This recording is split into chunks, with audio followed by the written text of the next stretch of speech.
Major share سے وہ ایک اور کمپنی نے لے لیے ہیں، لیکن اس کو اختیارات منتقل نہیں کیے جا رہے اور بورڈ آف ڈائریکٹرز کا اجلاس ہی نہیں ہو رہا، اور پرانی مافیا جو ہے وہ پوری طرح سے جو کارپوریٹ سیکٹر کے نام پر ایک دھبا ہے، وائٹ کالر کرمنلز وہ بیٹھے ہوئے ہیں کے الیکٹرک میں، اور وہ کرمنل جو ہے وہ پاور ہی منتقل نہیں کر رہا ہے، اور اس کے نتیجے میں پورا شہر وہ پریشان ہے، لیکن کوئی پوچھنے والا نہیں ہے۔ ایک جا کر ہائی کورٹ سے اسٹے لے لیتے ہیں، بات ختم ہو جاتی ہے۔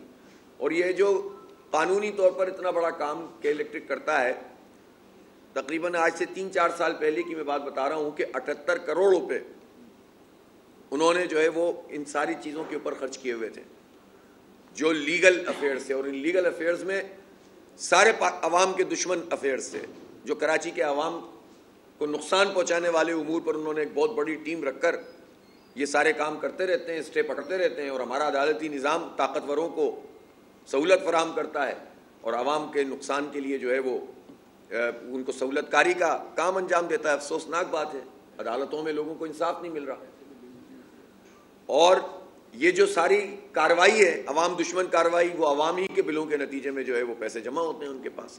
تو یہ ہے جناب ان کی بدترین صورتحال۔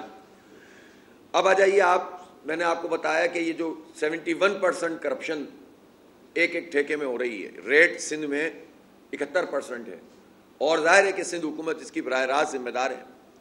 ایک آپ دیکھ رہے ہیں پروجیکٹس ہیں بڑے بڑے، وہ پروجیکٹ 20 ارب کا ہوتا ہے اور جا کر وہ 100 ارب سے اوپر چلا جاتا ہے، 100 ارب کا پروجیکٹ ہوتا ہے 300-400 ارب پہ چلا جاتا ہے۔ ریڈ لائن 10-20% کام بھی اس پر نہیں ہوا اب تک، اور جو لوگ جو ہیں وہ پریشان ہیں وہ سب کے سامنے ہیں۔ تو اس لیے شہر کراچی کے لوگوں کو سہولت دی جائے، اس کرپشن کے راج کو ختم ہونا چاہیے، اور اس کا بہترین طریقہ یہ تھا کہ جو عوام کا مینڈیٹ تھا اس کے مطابق جماعت اسلامی کا میئر ہونا چاہیے تھا۔ فراڈ کیا گیا، الیکشن کمیشن مل گیا، اور الیکشن کمیشن کا حال یہ ہے کہ ابھی فروری 8 پہ جو عام انتخابات ہوئے تو حلقہ این 231 ہے، اس کی ری کاؤنٹنگ 4 اسٹیشنز کی ہو رہی تھی، اور اس ری کاؤنٹنگ میں ماشاءاللہ حکومتی پارٹی ری کاؤنٹنگ کے بیگ ہی اٹھا کر بھاگ گئی، ایک بورا جلا دیا اور ایک اٹھا کے لے گئے۔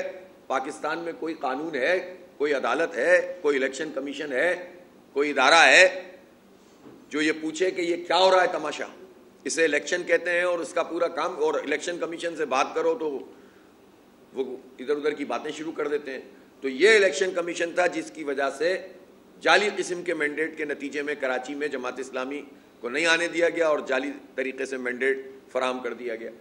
اس کے نتیجے میں شہری رول رہے ہیں۔ شہریوں کا کیا قصور ہے کہ جس کو انہوں نے ووٹ دیا وہ میئر نہیں ہے، اور زبردستی ایک تسلط کا نظام ہے، قبضے کا نظام ہے، اور جس کے نتیجے میں شہری پریشان ہو رہے ہیں۔ لہٰذا جو مینڈیٹ ہے اس کے مطابق کام ہونا چاہیے۔ اب بھی الیکشن کمیشن کے پاس وہ ساری چیزیں موجود ہیں کہ جو ہم نے ایویڈنس دیے ہوئے ہیں، اور عدالتوں میں بھی موجود ہیں۔ بدقسمتی سے عدالتیں اپنا رول ادا نہیں کرتی۔ جہاں تک آئینی ترمیم کا تعلق ہے، اس پر ایک مرتبہ پھر بہت فعالیت نظر آ رہی ہے۔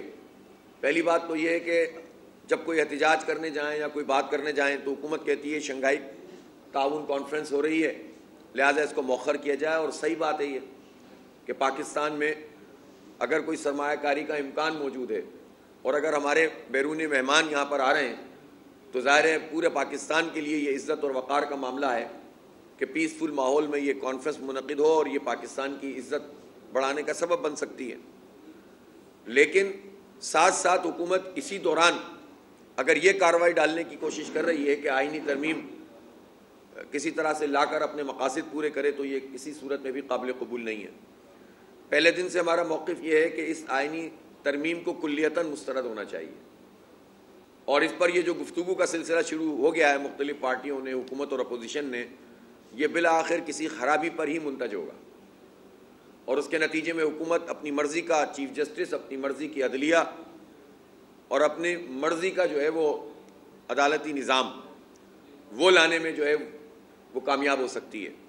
تو ایسی تمام جماعتیں جن کا تعلق اپوزیشن سے ہے، میری ان سے یہی اپیل ہوگی کہ وہ اس گورکھ دھندے میں نہ پڑیں، اور یہ جو شقوار مطالعہ ہے اس کا کام فی الحال ختم کر دیا جائے، کلیتاً آئینی ترمیم کو مسترد کیا جائے۔ جب چیف جسٹس صاحب کا ٹائم پورا ہو جائے گا اور منصور علی شاہ صاحب حلف اٹھا لیں گے اس کے بعد پھر حکومت آئے اور کچھ آئینی عدالت کی بات اس کو کرنی ہے یا مزید کچھ ترمیم کی بات کرنی ہے تو اس وقت ٹیبل کیا جائے.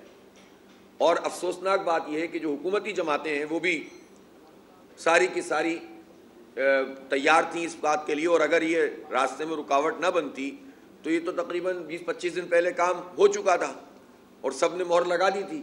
اور اب یہ ایم کیو ایم ٹائپ کی جو فارم 47 والی پارٹیاں ہیں, بی مینڈکی کو بھی زکام ہونا شروع ہو گیا ہے کہ ہمارے مطالبات بھی مانے جائیں. بھائی آپ مطالبات کیا منوا سکتے ہیں؟ آپ کا مینڈیٹ جعلی, آپ کو 2-3 ہزار ووٹ ملے ایک پی ایس کے اوپر اور 4 ہزار ووٹ ملے ایک این اے پر, اور آپ کو جا کر مسلط کر دیا گیا جعلی طریقے سے آپ کو. تو آپ کی کیا حیثیت ہے؟ آپ نے تو کراچی کی حیثیت کو تباہ و برباد کر دیا, سندھ کی حیثیت کو برباد کر دیا. کوئی وزن نہیں ہے ہمارا. وہ آئینی ترمیم کا وہ پیکج کہاں ہے جو بلدیاتی اختیارات سے متعلق تھا, جس پر اتنی بڑی بڑی باتیں کی گئی تھیں؟ وہی کم از کم اس کے ساتھ ملا دیتے تو اختیارات نچلی سطح پر منتقل ہو جاتے. لیکن یہ ہے کہ کوئی کام کرنے کی صلاحیت پہلے بھی نہیں رکھتے تھے, اور اب تو خیر ظاہر ہے بات کرنے کے قابل بھی نہیں ہے, اور خود ہی کہہ چکے ہیں کہ ہماری کوئی ویلیو نہیں ہوتی, ہم ملنے جاتے ہیں تو ہمیں سائڈ پہ بٹھا دیتے ہیں اور یہ کر دیتے ہیں وہ کر دیتے ہیں. تو یہ بے توقیری عوام کی ہے. 5,500 پولنگ اسٹیشنوں اور تقریباً 21-22 ہزار پولنگ بوتھ میں سے ایم کیو ایم ایک بھی نہیں جیتی, ایک بھی نہیں جیتی. اور اس کو کراچی سے کتنی ڈائریکٹ 15 اور پھر 2 حیدرآباد سے, اور پھر اس کے بعد مزید 4-5-6 ملا کے 22-23 قومی اسمبلی کی سیٹوں پہ بیٹھے ہوئے. ان 22 سیٹوں کا کراچی والوں کو کیا فائدہ ہے؟ اسی طرح سے بقیہ جو سیٹیں بچی تھیں وہ پیپلز پارٹی کو دے دی گئی تھیں. تو اس لیے یہ جو فارم 47 والی کارروائی ہے, اس نے تو پوری جمہوریت کو اور عوام کی تمام ایشوز کو جو ہے وہ تباہ و برباد کر کے رکھ دیا ہے. ہم یہ سمجھتے ہیں کہ اس وقت یہ سارے کام جس پہ ایک ایک ادارے پر اپنا قبضہ جمانے والا سسٹم چل رہا ہے, یہ ختم ہونا چاہیے, اور تمام اداروں کو آئین کی پابندی کرنی چاہیے, چاہے وہ فوج ہو, چاہے فوج کے حساس ادارے ہوں, چاہے وہ بیوروکریسی ہو, چاہے وہ پارلیمنٹ ہو, چاہے وہ عدلیہ ہو. سب کا اپنا اپنا ایک کام ہے, آئین نے متعین کیا ہوا ہے. ہم کوئی اور بات تو کر نہیں رہے, آئینی حدود کا خیال رکھیں. اسی آئین پر حلف اٹھایا ہوتا ہے, آرمی کے جنرل بھی اسی پہ حلف اٹھاتا ہے, چیف اور جو ہے عدلیہ کا چیف وہ بھی اسی پہ حلف اٹھاتا ہے, اور وزیر اعظم بھی اور صدر بھی. تو سب کا یہ کام ہے کہ وہ آئین کی پابندی کرے. جو اپنے اپنی اختیارات سے تجاوز کرتا ہے تو ملک میں یہی فساد پیدا ہوتا ہے. تو سب کی ذمہ داری ہے کہ وہ آئینی حدود کا خیال رکھیں. اب پاکستان کی معیشت کا مسئلہ ہے, اور اس کا بہت بڑا انحصار اس پر ہے کہ بجلی کے بل اور گیس کے بل اور ان کی قیمتیں کیا ہوں گی. حکومت نے بھی پچھلے دنوں 5 آئی پی پیز سے معاہدے منسوخ کیے, اور یہ پاکستان کے عوام کے لیے اچھی خبر ہے.